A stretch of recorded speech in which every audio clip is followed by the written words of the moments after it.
Okay, this is part 2 of me recording because my camera died for some reason, even though I had 40% battery. But anyways, maybe I'll get a camcorder instead. But I want to preface this by saying that the title of the video is not clickbait per se, but it is not.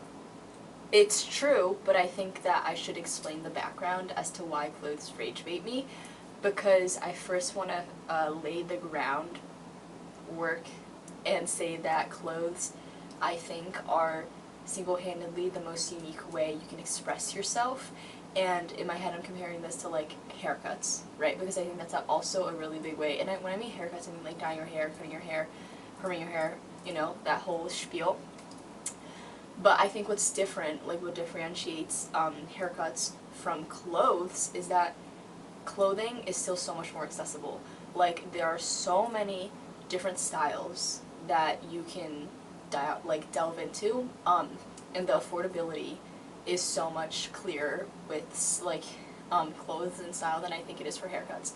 Like, unless you learn how to cut hair, that's like time, you get like proper equipment for it. Well, you don't have to, but like, you know, for like better results, whatever. Or if you go and just get a haircut, I remember when I used to get haircuts, they're like $100, $90, $80, like, if you want to go to a place that is not gonna, like, you know, mess you up.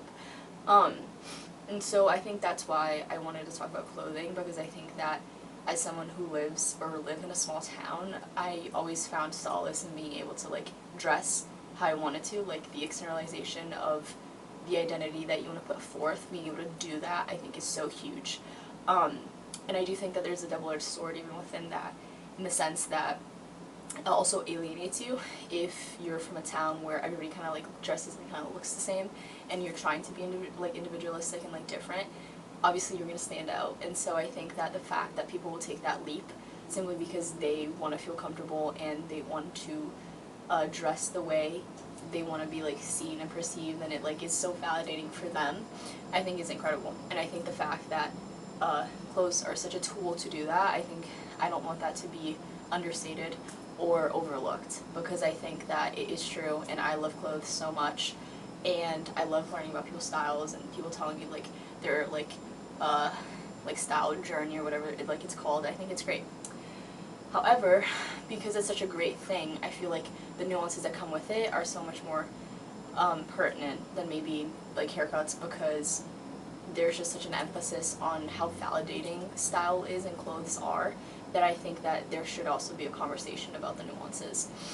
And in my head, when I think about the nuances of style and clothing, I kind of think of like 3 big ones, and 2 of them kind of go together.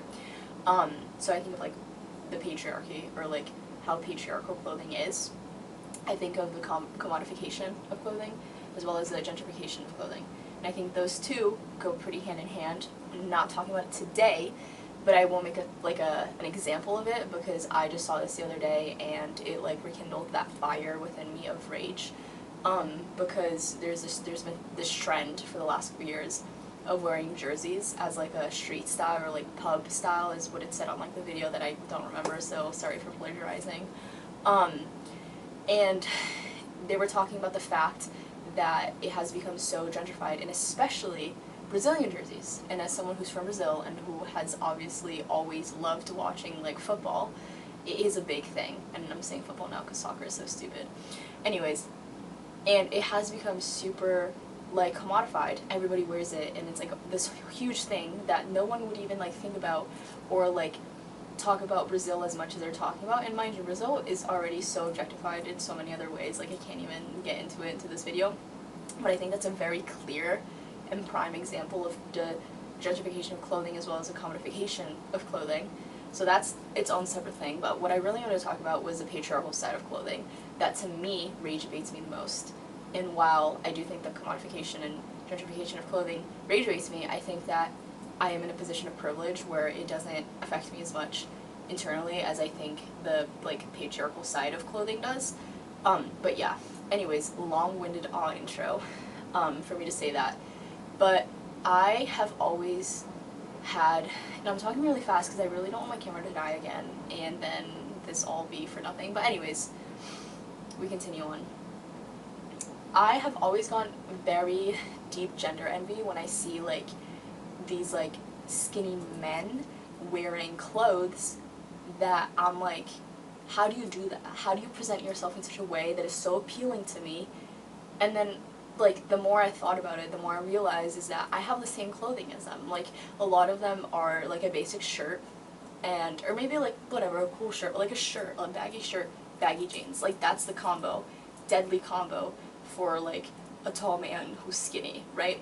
And so then, I'm sitting here thinking, I have the exact same clothing, I could, like, completely replicate what you're wearing, but I can't replicate the, like,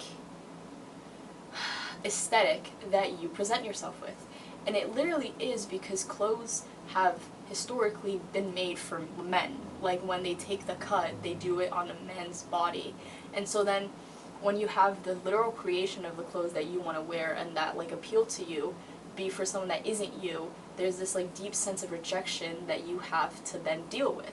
Like, how do you make yourself feel better about something that you've, you know, historically found solace with, but nonetheless wasn't actually for you? Like, it wasn't made for you, quite literally. Like, yes, you can buy it, but that doesn't mean that just because you own it, that it was something that was made for you. And so I think that having to, like, handle and deal with that idea of feeling neglected, feeling rejected from something that you also at the same time find so much validation from is why clothes rage bait me so much, but why I still love them so much. That's why it's so nuanced.